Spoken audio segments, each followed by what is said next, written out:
साथियों नमस्कार। जिज्ञासा मैथ क्लासेस के यूट्यूब चैनल पर आप सभी बंधुओं का हार्दिक स्वागत एवं अभिनंदन। इससे पहले वाले वीडियो में हम चर्चा कर रहे थे समांतर रेखाओं को एक तिर्यक रेखा जब काटती है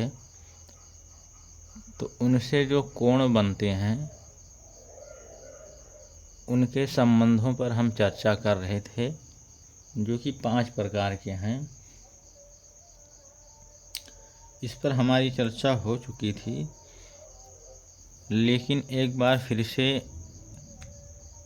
इसको रिकॉल कर लेते हैं, क्योंकि लगभग 70% ज्यामिति इसी पर आधारित है, इन्हीं बिंदुओं पर आधारित है। तो हम चलिए देख लेते हैं इसको।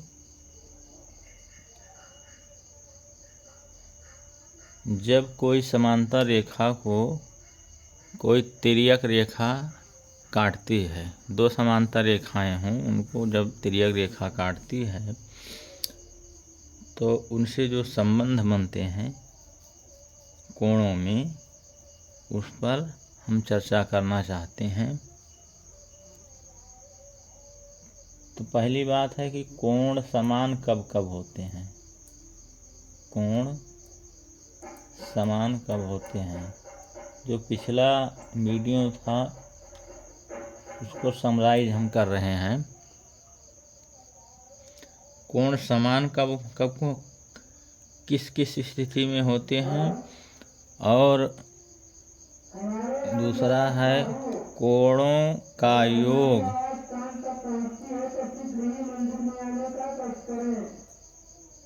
कोणों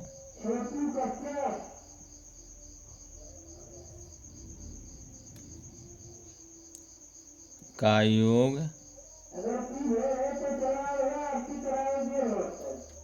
कोणों का योग 90 अंश कब होता है, और कोणों का योग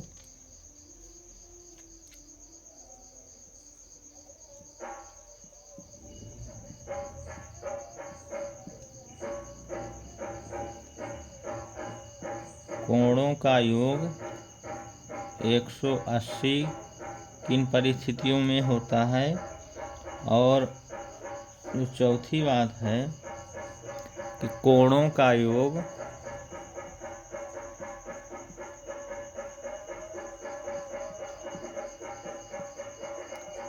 कोणों का योग 360 किन परिस्थितियों में होता है।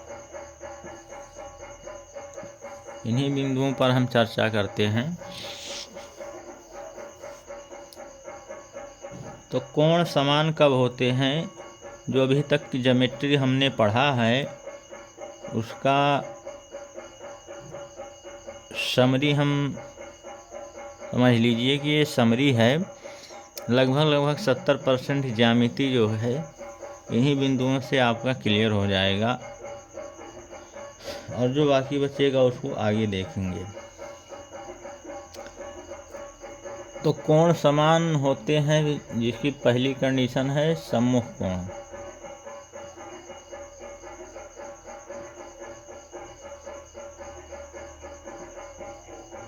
या इसी को शीर्षाभिमुख कोण भी कहते हैं।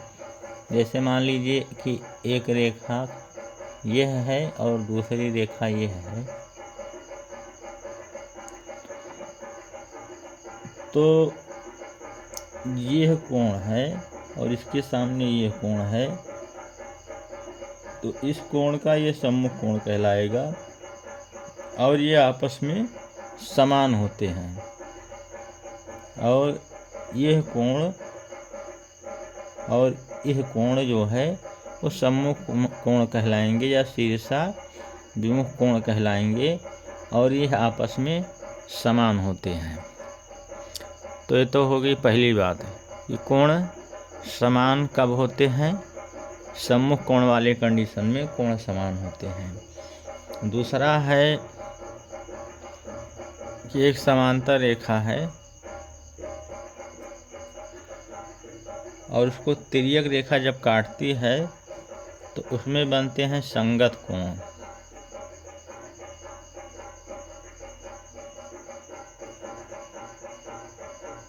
और ये संगत कोण भी जो है समान होते हैं। जैसे एक समांतर रेखा ये हो गया और एक समांतर रेखा ये हो गया, इसको एक तिर्यक रेखा काट रही है, टी हो गया, ये यल हो गया, ये यम हो गया। अब संगत कोण कौन कहलाएंगे? जैसे मान लीजिए ये चौराहा है, ये चौराहा है, तो चौराहे के मान लेते हैं दाहिने साइड में नीचे की ओर ये है कोण, और ये दूसरा चौराहा है तो इसके दाहिने साइड में नीचे की ओर, यह तो संगत कोण कहलाएंगे। इसकी चर्चा हम पिछले वीडियो में कर चुके हैं। तो यह आपस में समान होते हैं। ये कैसे होंगे? समान होंगे। अब मान लीजिए कि चौराहे से ऊपर बाएं साइड में इसको देख लिया जाए, तो चौराहे से बाएं साइड में ऊपर की ओर इसको देख लिया जाए, तो यह आपस में यह दोनों संगत कोण कहलाएंगे। और ये कैसे होते हैं? समान होते हैं। ठीक इसी प्रकार यह जो है संगत कोण हैं और ये आपस में समान होते हैं। और तीसरा हमने बात किया था इसी में एकांतर कोण।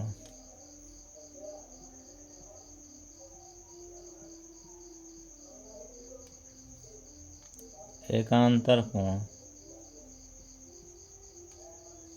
यह भी आपस में समान होते हैं।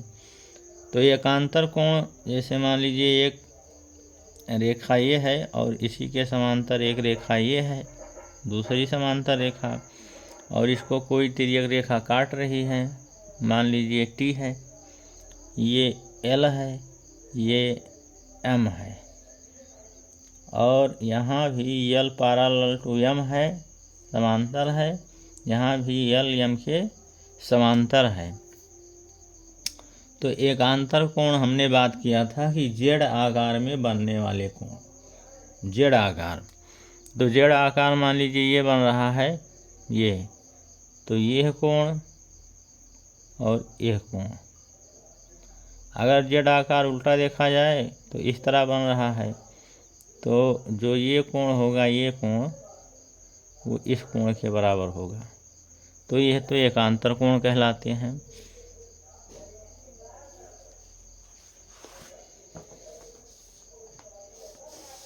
और चौथा इसमें कोण कब बराबर होते हैं, चौथी बात कर लेते हैं।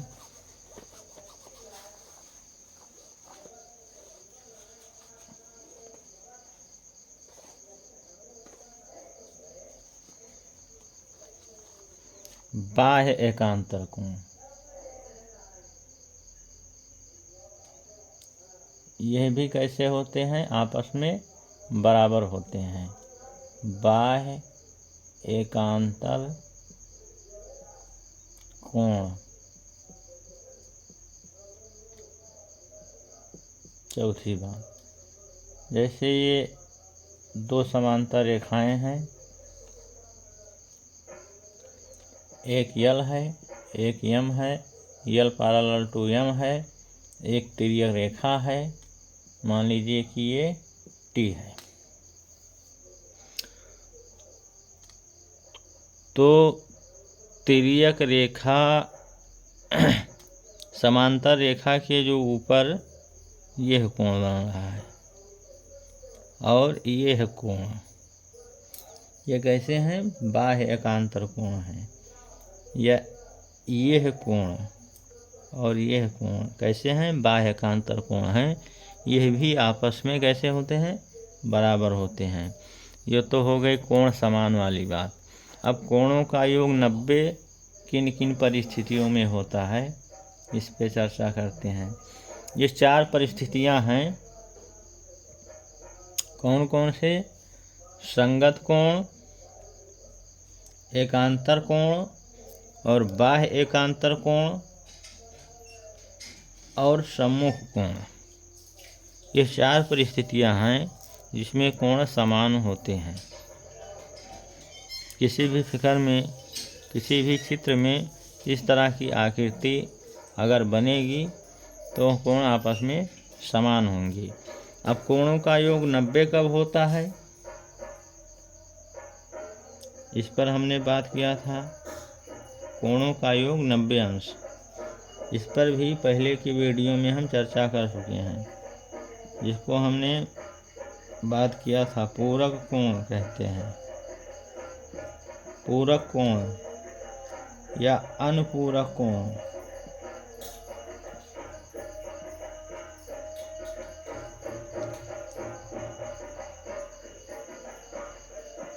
अनुपूरक कोण या कोटिपूरक कोण।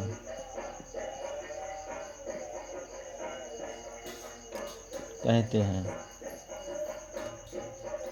यानी कि दो कोणों का योग जो है वो 90 अंश के बराबर होना चाहिए, तो उसे हम पूरक कोण कहते हैं या अनुपूरक कोण कहते हैं या कोटपूरक कोण कहते हैं।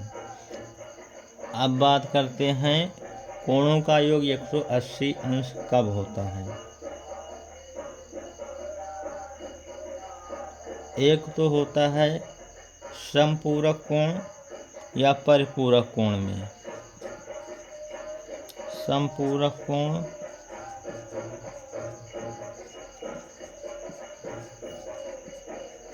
या इसी को परिपूरक कोण भी कहते हैं।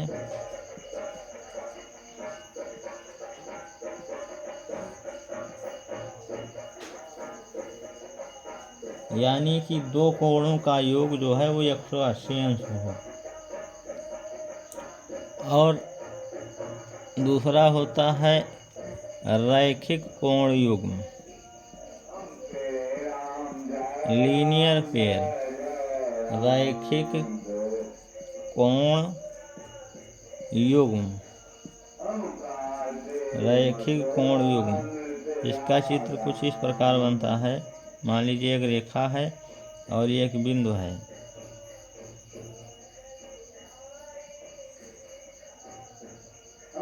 ये एक रेखाखंड, तो ये है कोण और ये है कोण, ये मिलके 180 अंश होता है।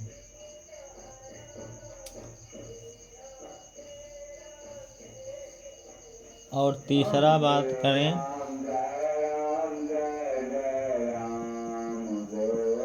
तीसरी बात करें अंतःकोण। जैसे समांतर रेखाओं अंतःकोण। मान लीजिए दो समांतर रेखाएं हैं। मान लीजिए एक यल है एक यम है।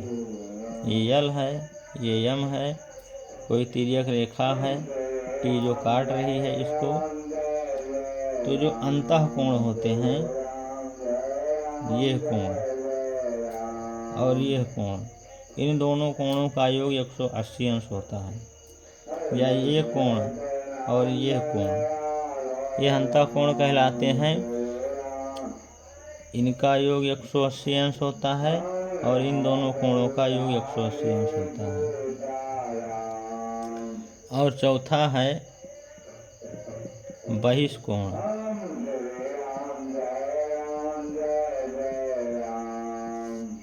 इनका योग भी 180 अंश होता है। जैसे समांतर रेखाएं हैं, दो समांतर रेखाएं, और इनको एक तिर्यक रेखा काट रही है, तो बहिष्कोण कौन होंगे? ये है, ये है, ये है, आपस में बहिष्कोण है। इनका योग भी यह कोण और यह कोण, यह आपस में बहिष्कोण है। इनका योग भी 180 अंश के बराबर होता है। और एक बात और जान लीजिए, जिसको कि हमने अभी बताया नहीं है।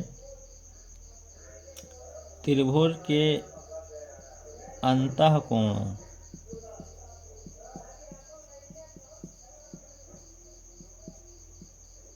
का योग भी जो है वो 180 अंश के बराबर होता है। जैसे ये त्रिभुज है तो ये कोण अंतःकोण है, ये कोण अंतःकोण है और ये कोण अंतःकोण है, 3 कोण बनेंगे। इन तीनों कोणों का योग भी 180 अंश के बराबर होता है।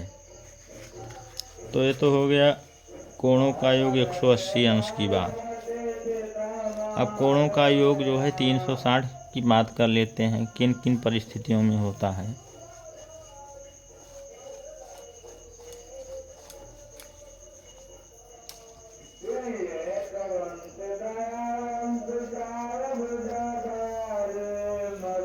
एक बिंदु के चारों ओर बने कोण, हमने बात किया था। जैसे ये है एक रेखा, ये बिंदु है,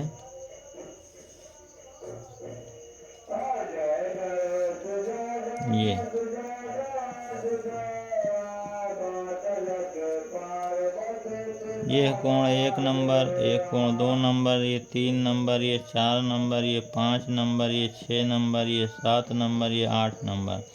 इन 8 कोणों का योग जो है वो 360 अंश के बराबर होता है। ये हमने बात किया था। एक तो ये हो गया और दूसरा है चतुर्भुज के अंतःकोणों का योग। चतुर्भुज के अंतःकोणों का योग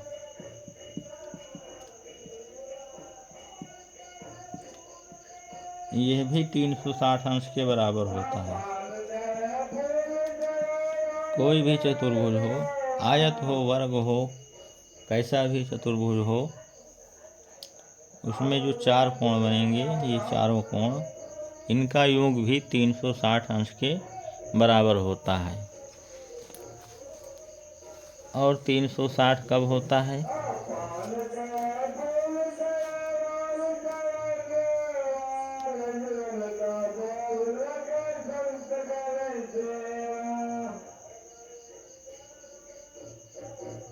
बहुभुज के बहिष्ठ कोणों का योग। तीसरी बात कर लेते हैं, बहुभुज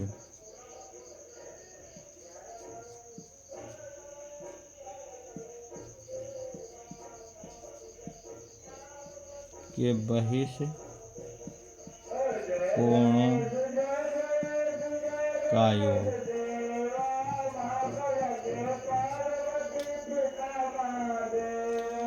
अब बहुभुज में भुज को कांस्टेंट कर लीजिए और बहु के स्थान पर जो है त्रि लगा दें तो त्रिभुज हो गया, चतुर लगा दें तो चतुर्भुज हो गया, पंच लगा दें तो पंचभुज हो गया।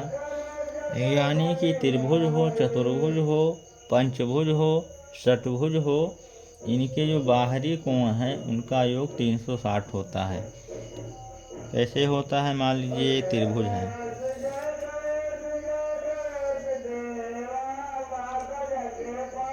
तो ये त्रिभुज की एक भुजा को हमने बढ़ा दिया,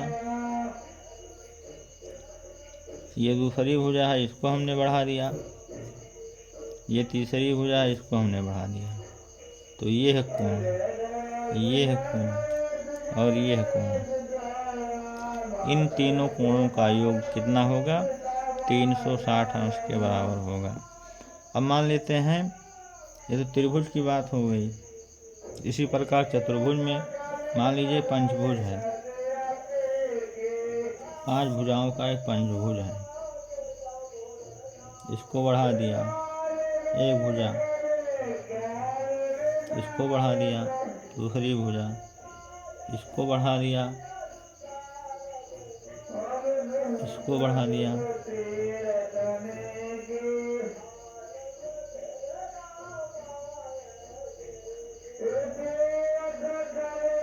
और इसको बढ़ा दिया। इसको कोण नंबर 1 कह दें, इसको कोण नंबर 2 कह दें, इसको कोण नंबर 3 कह दें, इसको कोण नंबर 4 कह दें और इसको कोण नंबर 5 कहते हैं। तो इन पांचों कोणों का योग जो है वो 360 अंश के बराबर होता है। इसमें त्रिभुज में इसको 1 नंबर कह दें, इसको 2 नंबर कह दें, इसको 3 नंबर कह दें, तो इन तीनों कोणों का योग कोण 1 प्लस कोण 2 प्लस कोण 3 ये 360 अंश के बराबर होगा। यहाँ पर अगर कहें तो कोण 1 प्लस कोण 2 प्लस कोण 3 प्लस कोण 4 प्लस कोण 5 ये जो है 360 अंश के बराबर होगा। तो ये तो हो गया पूर्व ज्ञान जो कि हम लोग पढ़ चुके हैं, और कुछ नई बातें भी हैं। तो अब इसके आगे हम प्रश्नों की बात करते हैं, जो कि इन्हीं सब बिंदुओं पर आधारित प्रश्न हैं, क्योंकि इनको तो आप पढ़ लेंगे, याद कर लेंगे, लेकिन मामला कहाँ फंस जाता है, प्रॉब्लम में। जब ये सवालों में आप अप्लाई कर ले जाएं, जो सवाल पूछता है उसमें कैसे अप्लाई होंगे, ये सभी कंडीशन कैसे अप्लाई होंगे, हम थोड़ा बहुत प्रश्नों की बात कर लेते हैं।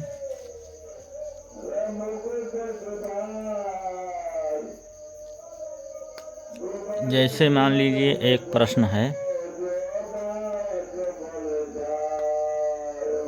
2 समांतर रेखाएं हैं। एक समांतर रेखा ये हो गई, दूसरी समांतर रेखा ये हो गई। इस रेखा को हमने यल कह दिया, इस रेखा को हमने यम कह दिया। एक तिर्यक रेखा काट रही है, मान लीजिए ये T1 हो गया, और ये दूसरी तिर्यक रेखा मान लीजिए काट रही है, ये T2 हो गया।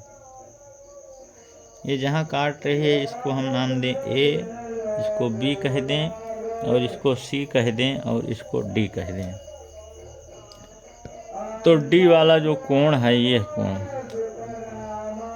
ये आपका दिया हुआ है, यहाँ लिख देते हैं 119 अंश दिया हुआ है। और एक रेखा ऐसे खींच दिया है, और इस कोण को इन्होंने कहा कि 78 अंश है, और इसको कह दिया कि यक्ष है।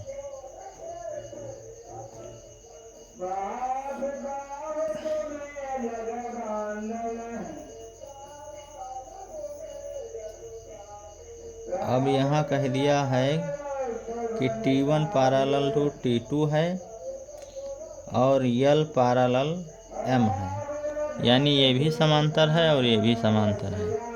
ये कंडीशन दिया है। यहाँ क्वेश्चन में दिए गए चित्र में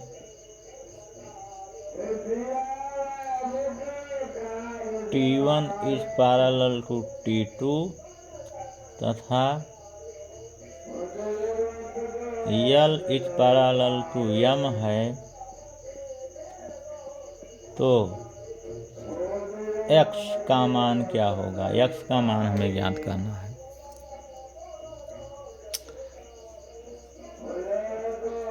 कैसे ज्ञात करेंगे? अब इस चित्र के इतर हमने जो पढ़ा है उसको देखते हैं। जैसे 2 समांतर रेखाएं थी, और जब उनको कोई तिर्यक रेखा काटती थी,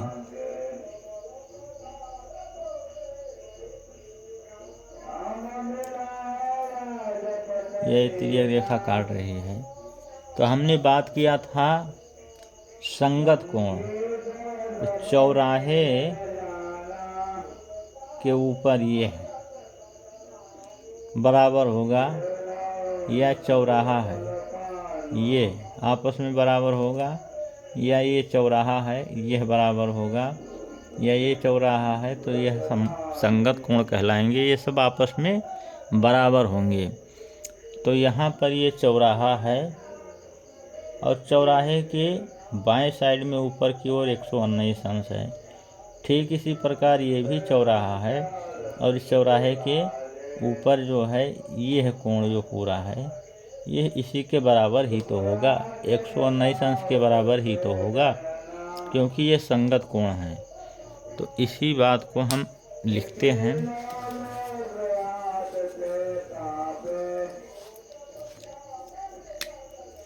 कि 78 + x ये बराबर होगा 119 अंश के।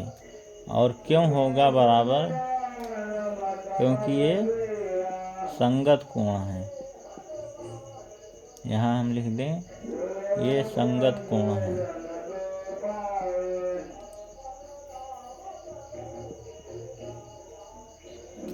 अब संगत कोण है तो ये कोण और ये कोण आपस में बराबर होंगे।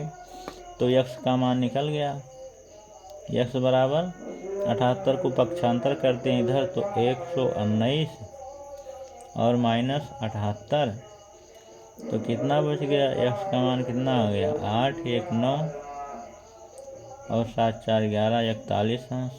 तो x का मान कितना आ गया? 41 अंश। ये हमारा परिणाम हो गया, आंसर हो गया यही हमारा। इसी प्रकार एक क्वेश्चन और देखते हैं।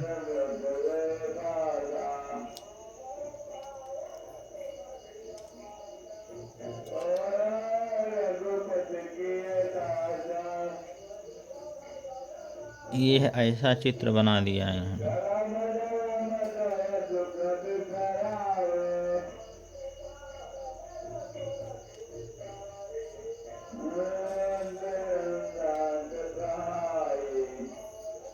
और इस कोण को इन्होंने दे दिया 126 अंश।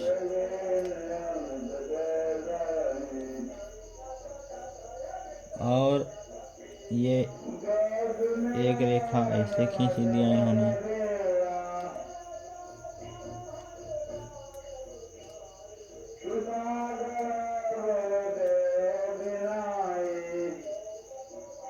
इसको कह दिया ए, इसको कह दिया बी, सी और डी,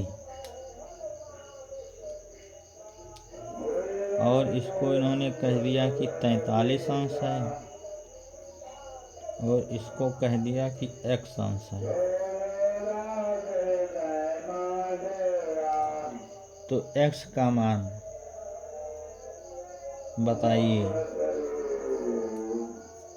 प्रश्न दिया गया कि दिए गए चित्र में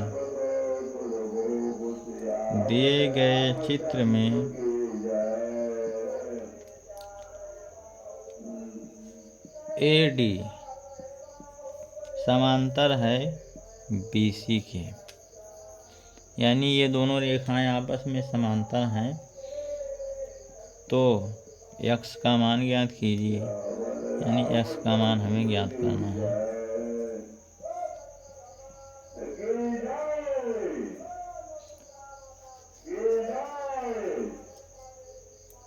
अब ये देख लीजिए कि इसको मान लीजिए ऐसे बढ़ा दें तो ये समांतर रेखा हो गई, और कोई इसको ऐसे बढ़ा दें तो ये तिर्यक रेखा हो गई मान लेते हैं। तो यह दोनों क्या हो गए?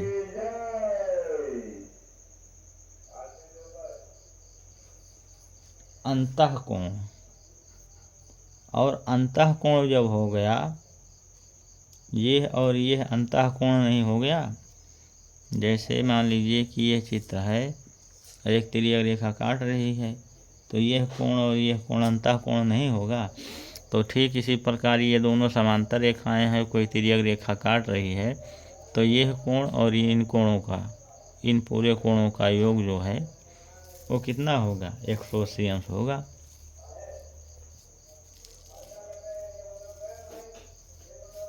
तो इसी बात को लिख लेते हैं कि 126 और +43 और +x बराबर कितना होगा? 180 अंश होगा। और क्यों होगा? क्योंकि यह जो है अंतःकोण है।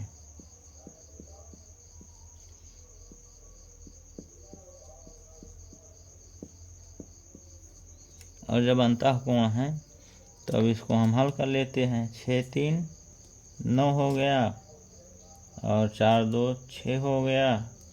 169 प्लस x बराबर 180 अंश। इसको इधर पक्षांतर कर दें तो x बराबर 180 अंश और माइनस 169 अंश। तो x का मान कितना आ गया? 11 अंश। ये हमारा परिणाम हो गया, ये हमारा आंसर हो गया।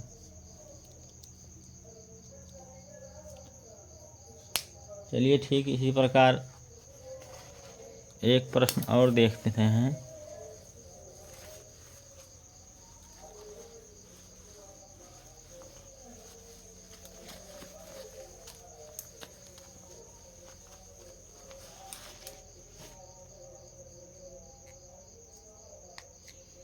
जैसे दे दिया 2 समांतर रेखा है। एक समांतर रेखा, ये समांतर रेखाएं हैं L और M, ये दोनों समांतर रेखाएं हैं और इनको एक तिर्यक रेखा मान लीजिए काट रही है जिसका नाम है T। ये चित्र दे दिया और इसको कह दिया x, इस कोण को कह दिया x और इस कोण को कह दिया y। अब प्रश्न दे दिया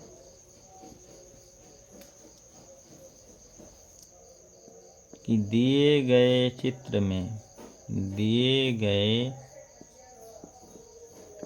चित्र में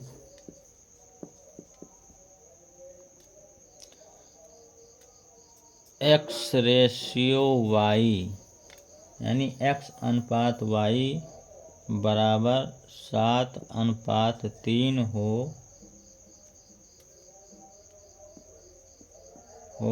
तो x और y ज्ञात कीजिए।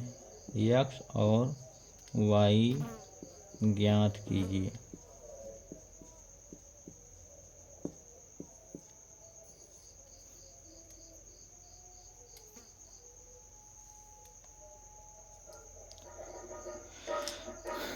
कैसे ज्ञात करेंगे?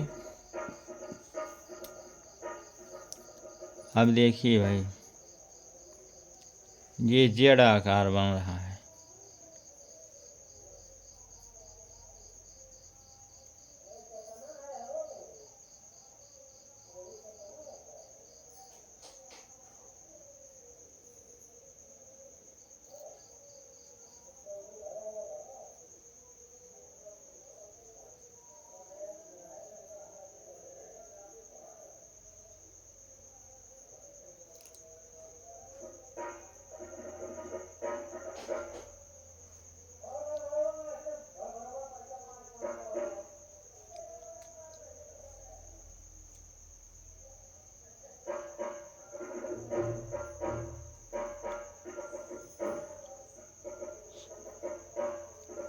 नहीं, यहाँ पर जो है यह कोण x है, तो ये देखिए चौराहा है और चौराहे के ठीक ऊपर यह कोण x है, तो ये भी चौराहा है और चौराहे के ठीक ऊपर ये भी कितना होगा? x होगा। क्यों होगा? क्योंकि यह संगत कोण है। कैसे कोण है? संगत कोण है, तो ये भी x होगा। इसका कुछ नाम दे दें, A और B, और इसको A B हो गया, इसको C नाम दे दें, इसको D नाम दे दें। तो कोण DBA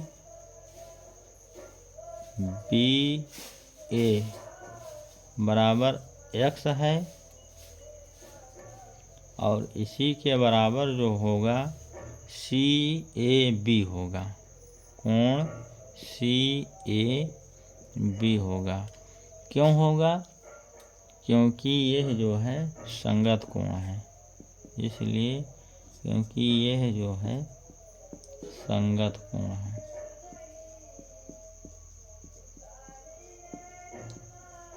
और जब ये यक्ष हो गया तो ये लीनियर रैखिक युग्म बन गया, तो यक्ष और वाई का योग 180 अंश हो जाएगा। x प्लस वाई बराबर कितना होगा? 180 अंश होगा। क्यों होगा? क्योंकि यह रैखिक युग्म है।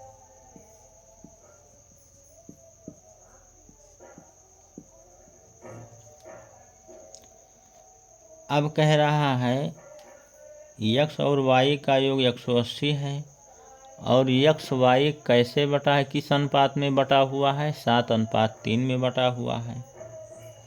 तो 180 अंश को 2 भागों में बांटना है। किस तरह बांटना है? 7:3 में बांटना है। तो 180 को हम बांटेंगे, अनुपातों के योग से भाग करेंगे। 7 और 3 10 से भाग कर दें। अब अगर यक्ष वाला निकालना है तो 7 से गुणा कर दें, 0 से 0 कट गया, और 18 सत्ते 8 56 और 7 एकम 7 126 अंश हो गया। अब अगर वाई ज्ञात करना है, ये यक्ष निकल आया, और वाई निकालना है तो 180 अंश को 2 भागों में बांटना, अनुपातों के योग से भाग करें 10 से, और अगर वाई को निकालना है तो 3 से गुणा करें, 0 से 0 कटा, 18 3 54 अंश। ये हमारा परिणाम हो गया यक्ष और वाई का, ये आंसर हो गया। तो अब इसी के साथ इस वीडियो को यहीं समाप्त करते हैं। अगर ये वीडियो आपके काम के हैं तो अपने सहपाठियों या दोस्तों के साथ में शेयर ज़रूर किया कीजिए। बहुत बहुत धन्यवाद। नमस्कार।